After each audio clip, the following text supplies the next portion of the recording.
नमस्कार, मैं रवीश कुमार। अगर 12 मार्च तक बिजनेस खत्म होने के समय तक स्टेट बैंक ऑफ इंडिया ने इलेक्टोरल बॉन्ड की जानकारी नहीं दी, चुनाव आयोग को जानकारियां नहीं सौंपी, तो बैंक के खिलाफ अवमानना की कार्रवाई शुरू हो जाएगी। इतनी सख्त चेतावनी आज स्टेट बैंक ऑफ इंडिया को सुप्रीम कोर्ट से मिली है। स्टेट बैंक ऑफ इंडिया की अपील की याचिका सुप्रीम कोर्ट ने रद्द कर दी। एक आखिरी दांव कि किसी तरह चंदे के धंधे में शामिल लोगों के नाम छिपा लिए जाएं, उन कंपनियों के नाम, उन शेल कंपनियों के नाम छिपा लिए जाएं, वो अब हाथ से निकल चुका है। कोशिश बहुत की गई कि उन कंपनियों के नाम सामने नहीं आए, उद्योगपतियों का चेहरा सामने नहीं आए, किसी तरह लोकसभा का चुनाव तक टल जाए। उसके बाद 400 सीटों की बहुमत के अहंकार में किसे क्या फर्क पड़ता है कि चंदा किसने दिया, चंदे का धंधा किसने किया। यह वो फैसला है जिसने 160 अरब के घोटाले से जुड़े लोगों से पर्दा उतार दिया है। बस नाम और चेहरा सामने आना बाकी है। कहां तो स्टेट बैंक ऑफ इंडिया 136 दिन का समय मांग रहा था, उसे मिला 3 हफ्ते का समय। लेकिन अब सुप्रीम कोर्ट ने कहा कि एक दिन में सारी जानकारी देनी होगी। स्टेट बैंक ऑफ इंडिया के पास अब 12 मार्च के शाम 5 बजे या अधिक से अधिक देर शाम तक का समय है। इस वीडियो को आप पूरा देखिए और ध्यान से। रील्स देखने की आदत ने इस देश की संस्थाओं का रील्स बना दिया है, इसलिए पूरा देखने का धीरज विकसित कीजिए। यह चेयरमैन दिनेश कुमार खरा हैं, जिन्हें शायद स्टेट बैंक ऑफ इंडिया के इतिहास में पहली बार सेवा विस्तार मिला। इससे पहले प्रबंध निदेशक के पद पर 2 साल का सेवा विस्तार मिला था। उन्होंने भारत के सबसे बड़े बैंक के साथ क्या किया। चीफ जस्टिस ने पूछ दिया कि एसबीआई की याचिका पर असिस्टेंट जनरल मैनेजर का नाम क्यों है, जबकि यह एक गंभीर मामला है। इसके जवाब में वकील हरीश साल्वे ने कहा कि ऐसा इसलिए है क्योंकि यह काम उन्हीं का है। कहां तो चेयरमैन को आदेश के आते ही नेतृत्व संभालना चाहिए था, सबको लगाकर जानकारी जुटाने में लग जाना चाहिए था। यही वो शख्स हैं जो भारत के लोकतंत्र के भविष्य से जुड़ी सबसे बड़ी जानकारी के लिए 136 दिन मांग रहा था। यही वो शख्स है जो 2.25 लाख से अधिक कर्मचारियों के स्टेट बैंक को तैयार नहीं कर सका कि लगो सब, सर्वोच्च न्यायालय का फैसला है, 21 दिनों में ही पूरा करेंगे। इस शख्स ने अपने नेतृत्व का प्रदर्शन नहीं किया, इसे लीड करना चाहिए था। जैसे नोटबंदी का फैसला आते ही सारे बैंक नतमस्तक होकर चुपचाप जुट गए एक ऐसा फैसला लागू करने के लिए जिसका आधार आज तक किसी को ठीक से नहीं पता। दिनेश कुमार खरा ने भारतीय जनमानस में स्टेट बैंक ऑफ इंडिया की प्रतिष्ठा मिट्टी में मिला दी। इसका नाम ठीक से इतिहास में दर्ज होना चाहिए। इस मामले में chief justice DY Chandrachud, justice Sanjiv Khanna, justice BR Gavai, justice JB Pardiwala और जस्टिस मनोज मिश्रा की बेंच सुनवाई कर रही थी। ऐतिहासिक फैसला देने वाली इस बेंच के सभी जजों का नाम भी याद रखा जाना चाहिए। उन्होंने स्टेट बैंक ऑफ इंडिया के चेयरमैन को बोला है कि तुम इसका एफिडेविट फाइल करो कि तुमने ये अब आज का आदेश कंप्लाई किया कि नहीं किया। अभी हम कंटेम्प्ट एक्शन नहीं ले रहे हैं, लेकिन अगर बाद में भी नॉन कंप्लायंस हुआ तो हमको शायद लेना पड़ेगा। तो बहुत अच्छा और बहुत कड़क फैसला जो कि पिछला जो मेन जजमेंट था उसी के तहत आज कोर्ट ने दिया। So this judgment I think will go a long way in providing transparency for the political funding that is being done and the stopping the process of legalizing political corruption, which the BJP government had sought to legalize through these electoral bonds. So our contempt petition has not been considered now.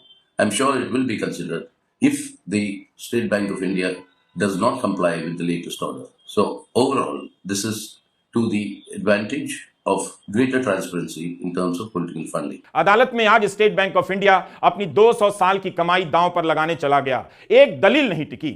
आज supreme court में जो भी हुआ, state bank ने जो भी कहा, उसे आप स्कूल टीचर के सामने होमवर्क नहीं लाने वाले छात्र के रूपक से बेहतर समझ सकते हैं। हम अपने इस वीडियो में इस रूपक के सहारे आपको बताएंगे कि आज मास्टर के सामने होमवर्क नहीं करने का एक भी बहाना नहीं चल पाया। बच्चा परेशान था मगर मास्टर समझदार। यह एआई से बनाई गई तस्वीरें हैं, क्लासरूम का सीन है। छात्र होमवर्क लेकर नहीं आया है मगर लाया है 100 बहाने। छात्र ने कहा सर रात में बिजली नहीं थी, टीचर ने कहा घर में मोमबत्ती तो होगी। छात्र ने कहा मोमबत्ती नहीं थी, टीचर ने कहा पड़ोसी के घर जनरेटर नहीं था। छात्र ने कहा पड़ोसी शिमला गया था, ताला बंद था। टीचर ने कहा सूरज 6:30 बजे के बाद डूबा, स्कूल की छुट्टी 1 बजे हुई, 5 घंटे तक रोशनी थी। तब छात्र को नया बहाना सूझा, कहा ज्योमेट्री बॉक्स गुम गया, पेंसिल नहीं मिला। टीचर ने कहा ब्लिंकिट से पेंसिल मंगा सकते थे, मैगी मंगा सकते हो, होमवर्क के लिए पेंसिल नहीं। यही हुआ है आज सुप्रीम कोर्ट में। सुप्रीम कोर्ट की चीफ जस्टिस की बेंच ने कहा कि देश के नंबर 1 बैंक है ये, हम उससे बेहतर उम्मीद करते हैं कि वह हैंडल करे। हमें नहीं पता कि इन 26 दिनों में एसबीआई ने क्या किया है। चीफ जस्टिस डीवाई चंद्रचूड़ ने स्टेट बैंक ऑफ इंडिया से पूछ दिया कि आपने 26 दिनों में क्या किया है, उसके बारे में हलफनामे में क्यों नहीं लिखा है। स्टेट बैंक ऑफ इंडिया के वकील हरीश साल्वे ने कहा कि हम अलग से हलफनामे में लिख देंगे। तब चीफ जस्टिस ने कहा कि पहले से क्यों नहीं लिखा है। हम स्टेट बैंक से पारदर्शिता और ईमानदारी की उम्मीद करते हैं। इसके लिए चीफ जस्टिस डीवाई चंद्रचूड़ ने अंग्रेजी में कैंडर शब्द का इस्तेमाल किया।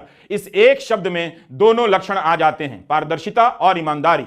कोर्ट ने कहा कि यह हालत हो गई है। चीफ जस्टिस ने कहा कि आपने बताया है कि चंदा देने वालों की डिटेल मुंबई ब्रांच भेजे जाते हैं, जिन्हें चंदा मिलता है उनकी डिटेल भी मुंबई ब्रांच में है। हमने तो वैसे भी नहीं कहा कि मैच कराने की जरूरत है, हम केवल जानकारी चाहते हैं, तो आपको आदेश का पालन करना पड़ेगा। चीफ जस्टिस ने कह दिया कि एसबीआई ने अपने फ्रीक्वेंटली आस्क्ड क्वेश्चन यानी वेबसाइट पर सवालों के जो तुरंत जवाब होते हैं उसमें कहा है कि बॉन्ड की हर खरीद के साथ अलग से केवाईसी होगी। अगर केवाईसी होगी तो आपको मालूम है किसने बॉन्ड खरीदा। मतलब इस तरह से स्टेट बैंक ऑफ इंडिया ने अपनी साख गंवा दी, अपनी नाक कटा ली। भारत के स्कूलों में रोज यही होता है जो आज सुप्रीम कोर्ट में हुआ। झूठ बोलने वाला छात्र हमेशा सीना फुलाए स्कूल आता है। बच्चे का सीना 56 इंच का तो नहीं होता, मगर सीना सीना होता है, गाल गाल होता है। एक और रूपक है जिसका इस्तेमाल करना चाहता हूं।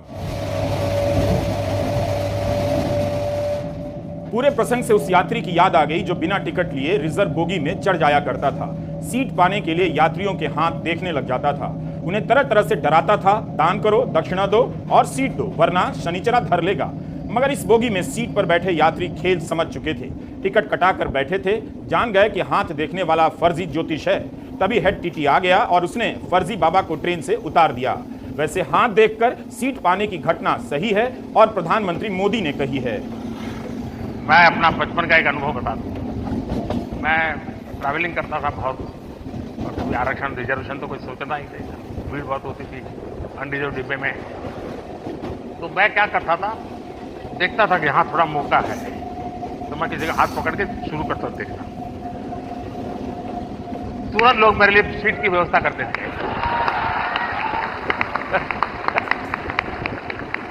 आइए बैठिए।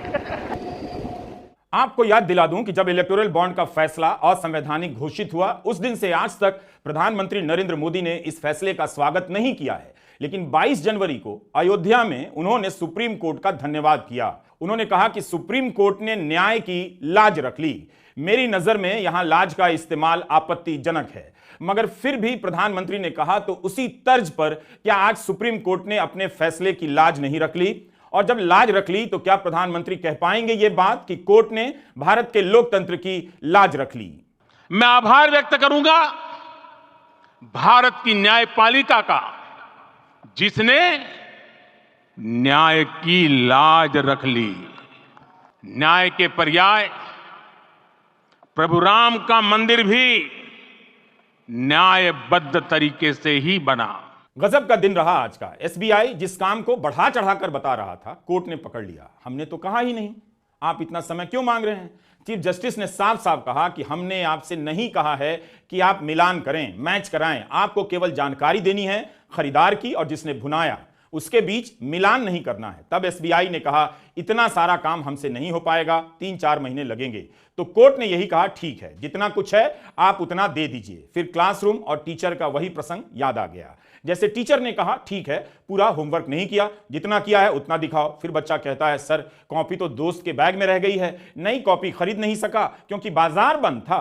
क्या हाल बना दिया है देश का। स्टेट बैंक ऑफ इंडिया नहीं, ये स्टेट ऑफ इंडिया है। सब कुछ समझ आ रहा था। बेंच ने कहा आपकी दलीलों से हमें यह समझ आ रहा है कि आपको इस जानकारी को देने में दिक्कत नहीं है कि किसने बॉन्ड खरीदा, कितने का खरीदा, और यह भी बताने में दिक्कत नहीं है कि किस पार्टी को कितने का बॉन्ड मिला। आप कह रहे हैं कि केवल इसकी मैचिंग की समस्या है, तो हमने ये बात कही नहीं। 26 दिनों में आपने 5,000, 10,000 कुछ तो बॉन्ड का मिलान किया होगा। तब हरीश साल्वे ने कहा कि हमने देखा है किस तरह से बैंक के लोग संघर्ष कर रहे थे, लगे हुए थे चार्ट बनाने में, लेकिन चार्ट मैच नहीं कर रहा था। तब बेंच ने कहा कि इसमें क्या दिक्कत है, हर बॉन्ड पर एक गुप्त नंबर होता है जिसे अल्ट्रा वायलेट लाइट में देखा ही जा सकता है, यही तो करना था। तब साल्वे ने कहा कि नंबर अलग जगह जमा है इसलिए 3 महीने चाहिए, मगर कोर्ट ने यह बात नहीं मानी।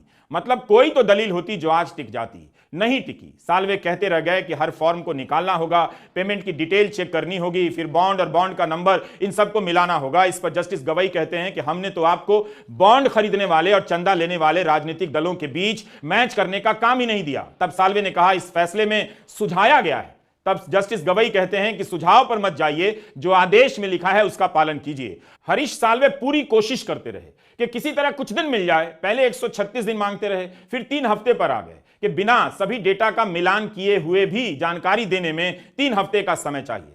तब बेंच ने कहा कि किस बात के 3 हफ्ते, 1 दिन में दीजिए। बात खत्म हो गई। सुप्रीम कोर्ट ने कह दिया स्टेट बैंक की याचिका में ही पर्याप्त रूप से बताया गया है कि जानकारियां उपलब्ध हैं, इसलिए 30 जून तक समय मांगने का आवेदन रद्द कर दिया गया। तो जो जानकारी 15 मार्च तक आनी थी वो आएगी। 12 मार्च तक स्टेट बैंक ऑफ इंडिया को सारी जानकारी चुनाव आयोग को हवाले कर देनी होगी और चुनाव आयोग अपनी वेबसाइट पर 15 मार्च तक डाल देगा। 15 मार्च शाम 5 बजे तक भारत के इतिहास का सबसे बड़ा चुनावी घोटाला और उससे जुड़ी हर जानकारी आपके सामने होगी। और अगर बैंक ने यह जानकारी आदेश के मुताबिक नहीं दी तो कोर्ट ने कहा है अवमानना की सजा मिलेगी। यह वो देश है, यही प्रधानमंत्री हैं जो कहते थे स्विस बैंक में काला धन जमा है। एक एक जानकारी सामने आएगी, लोगों के खाते में लाखों रुपए जाएंगे और उन्हीं की नाक के नीचे स्टेट बैंक ऑफ इंडिया चुनावी फंड के काले धन को नहीं बताने के लिए कितना संघर्ष कर रहा था। एक मत है कि जो भी जानकारी आएगी उससे फ्रॉड का पता चलेगा, कंपनियों का भी और हो सकता है कागजी कंपनियों का भी, कि पैसा देने के लिए फर्जी कंपनियां बनाई गई, यह भी सामने आ सकता है। एक मत यह भी है कि जानकारियां बहुत जटिल हैं, इनका फ्रॉड सामने आने में, मिलान करने में काफी समय लग जाएगा। स्टेट बैंक ऑफ इंडिया जो भी सूचनाएं देगा वो पत्रकारिता के लिए सबसे बड़ी चुनौती होने जा रही है। भारत की सड़ चुकी गोदी मीडिया की पत्रकारिता इस चुनौती को कभी स्वीकार नहीं करेगी। Reporters collective, news minute, scroll और द वायर के चंद पत्रकार कम संसाधनों में भी इसकी रिपोर्टिंग करेंगे ही, मगर उनकी खबरों को भी देश की जनता तक पहुंचने नहीं दिया जाएगा। एडीआर, कॉमन कॉज ने इस याचिका पर कितना काम किया, उनकी वजह से आज यह संभव हुआ। सीपीएम ने भी याचिका दायर की और कांग्रेस की नेता जया ठाकुर ने भी। आरटीआई कार्यकर्ता लोकेश बत्रा का नाम तो स्वर्ण अक्षरों में लिखा जाना चाहिए। असली भारत रत्न लोकेश बत्रा ही हैं। कपिल सिब्बल, प्रशांत भूषण, शादान फरासत, निजाम पाशा, विजय हंसारिया जैसे वकीलों ने बहस की, इनका नाम भी लिया जाना चाहिए। इन सभी की वजह से भारत के लोकतंत्र का काला सच सामने आया है, मगर उससे बताने वाला मीडिया पर्दे के पीछे छिप रहा है। जो काम स्टेट बैंक नहीं कर सका वह काम गोदी मीडिया अब कर देगा। इस पूरे मामले पर चुप हो जाएगा। चैनलों पर फर्जी सर्वे के जरिए 400 सीटों की जीत का कवरेज बढ़ा दिया जाएगा ताकि जनता भूल जाए कि इलेक्टोरल बॉन्ड को लेकर क्या हुआ था, क्या जानकारी आनी थी, जो आनी थी वो नहीं आई। फिर भी सुप्रीम कोर्ट में आज जिस तरह से स्टेट बैंक ऑफ इंडिया की दलीलें ध्वस्त हुई हैं, उससे साफ है कि इस जानकारी को छिपाने के लिए कितना प्रयास किया गया, कितने लोग डरे होंगे। बेशर्मी की सारी सीमाएं पार कर ली गई। डांट पड़ेगी, डांट पड़ जाए, मगर किसी तरह 15 मार्च की डेडलाइन टल जाए। सबने देखा कि इलेक्टोरल फंड के फ्रॉड को सामने लाने में प्रधानमंत्री नरेंद्र मोदी फेल हो गए। चुनाव के समय देवी देवताओं की आराधना वाली उनकी तस्वीरों को सामने रखकर मैं कुछ सवाल पूछना चाहता हूं। प्रधानमंत्री ने इस मामले में शुचिता और पारदर्शिता के प्रति अपनी जवाबदेही और ईमानदारी का प्रदर्शन क्यों नहीं किया? क्या इन देवी देवताओं के सामने आंखें बंद करते ही उन्हें याद आता है कि इलेक्टोरल बॉन्ड का झूठ संविधान के प्रति किया गया पाप है या धर्म के प्रति किया गया अपराध? क्या वे प्रायश्चित कर रहे हैं? देवी देवताओं से ही शक्ति मांगेंगे कि इसका सच बाहर लाने की शक्ति उन्हें मिले, या फिर गोदी मीडिया के उन सैकड़ों संपादकों, उनके मालिकों, पत्रकारों के भीतर अपने पेशे का धर्म जगा दे जो पत्रकारिता का धर्म भूल चुके हैं? प्रधानमंत्री तमाम देवी देवताओं से आग्रह करें कि अगर मैं इस काम में असमर्थ हूं तो इन पत्रकारों को समर्थ बना दें ताकि वे जानकारी पहले पन्ने पर छापकर देश की जनता को बता दें। कोर्ट के आदेश के बाद सरकार की चुप्पी, स्टेट बैंक ऑफ इंडिया का इधर उधर करना बता रहा है कि कितना कुछ छिपाया जा रहा है।